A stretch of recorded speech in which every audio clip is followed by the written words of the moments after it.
Hola a todos.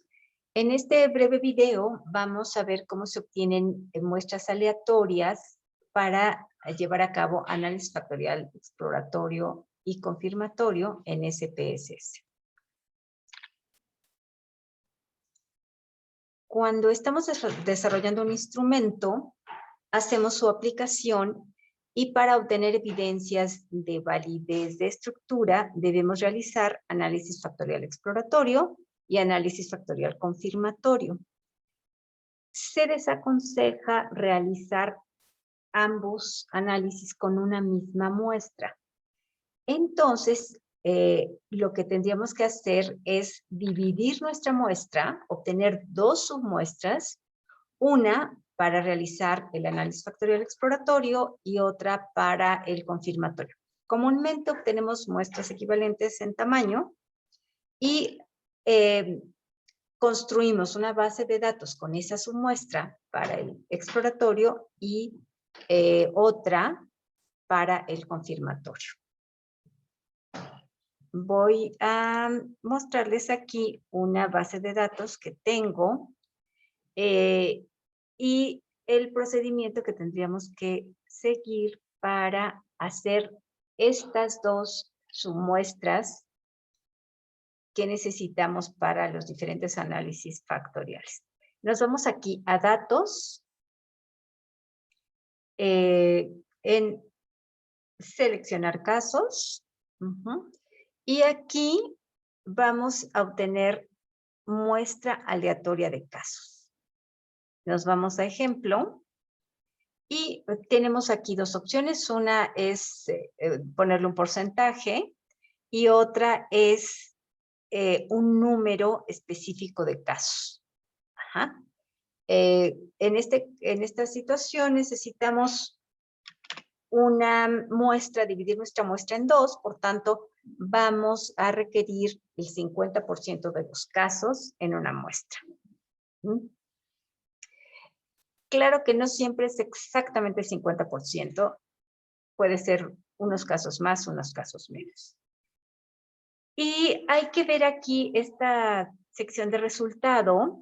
Lo que tiene por default es descartar casos no seleccionados. Esto implica que nos los deja en la misma base, simplemente para los análisis que realizamos no los toma en cuenta.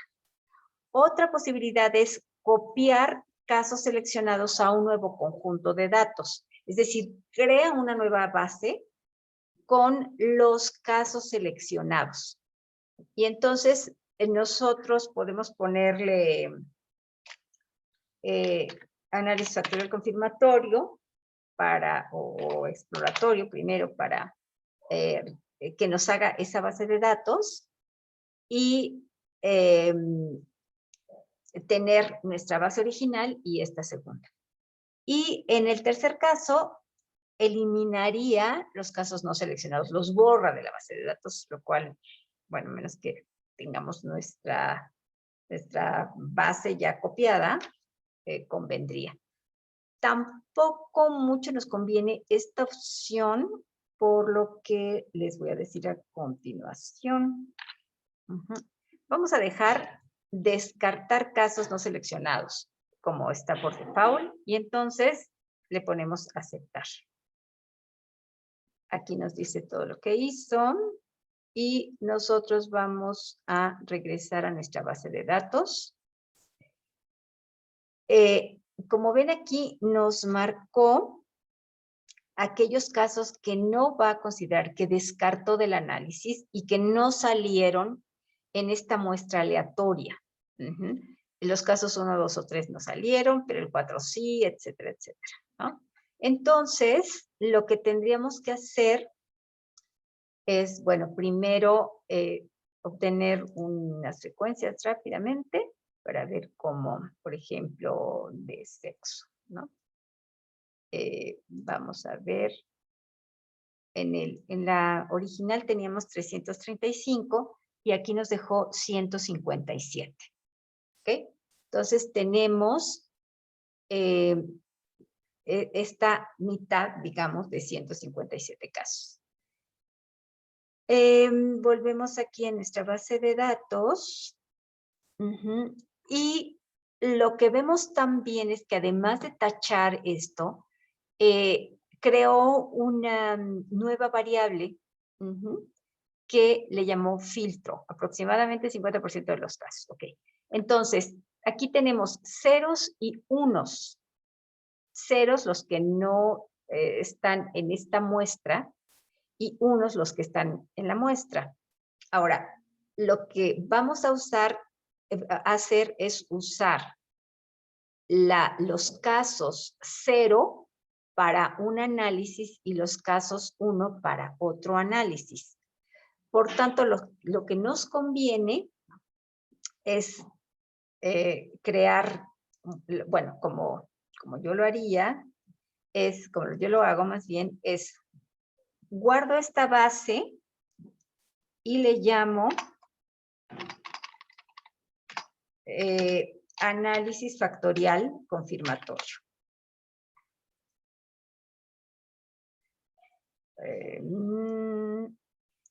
Y análisis factorial, le voy a poner exploratorio y análisis factorial confirmatorio. ¿Ok? Ya, la guardamos. Ahora voy a crear otra base. Varias bases vamos a crear ahora. Que le voy a llamar exploratorio. Y en este exploratorio voy a quedarme solo con los ceros. Ordeno en forma ascendente esta variable. Y más bien me voy a quedar con los unos. No, me quedo con los ceros y voy a borrar todos los unos. ¿Ok? Los eliminamos. Esta, editar y los borramos. ¿Ok? Y claro, nos quedan tachados los unos, pero lo que tengo que hacer es volver a datos y seleccionar casos y poner todos los casos. ¿Ok? Y entonces ya nos va a quedar nuestra base con los casos seleccionados. 180 fueron en este caso. Les digo que no siempre es igual. No hace exactamente 150. A menos que, perdón, 50%, a menos que le digamos el número exacto. Entonces, esto ya checamos que todos sean ceros y lo vamos a eliminar, a borrar esta base. Entonces, ya tengo mi base lista para hacer análisis factorial exploratorio. La guardo. Ahora, vuelvo a abrir mis datos donde puse los dos. ¿Okay? Y ahora lo que voy a hacer es quedarme con los unos en forma descendente. Ahora tengo los unos. ¿Ok? Entonces voy a borrar todos los ceros, porque ya quedaron en la otra base. ¿Ok? Ahí. Exacto. Entonces, vamos a borrar estos y me voy a quedar con 157. ¿Se dan cuenta? Entonces, esto le voy a llamar análisis factorial. Ya tengo el exploratorio, ahora me quedo con el confirmatorio. Guardar. Y ahora sí, tengo mis dos bases. Con una voy a trabajar confirmatorio y con otra exploratorio. Ahora, no quedé muy a gusto con que esta fuera de 157 y la otra de 180. Vamos a ver cuánto quedó acá. Esta fue de análisis factorial exploratorio y efectivamente quedó de 180. Si yo quisiera que estuvieran más parejas, entonces me tendría que ir, claro, lo hubiera visto desde el principio, ¿verdad? Para ajustarlo, pero bueno, ya tenemos todo el procedimiento. ¿Cómo se ajustaría? Vuelvo otra vez a mi base de datos original. Ajá, que era esta. Y entonces vuelvo a seleccionar casos, muestra aleatoria de casos, y aquí le voy a poner que si son 337, claro, no, de todas maneras no quedaría exactamente igual porque es disparejo el asunto aquí. Serían 168. 168 de los primeros 337 casos. Ajá. Continuar y ahora sí tendríamos, vamos otra vez a nuestra base. Vamos a ver la misma de cuánto está. Ahora son 168.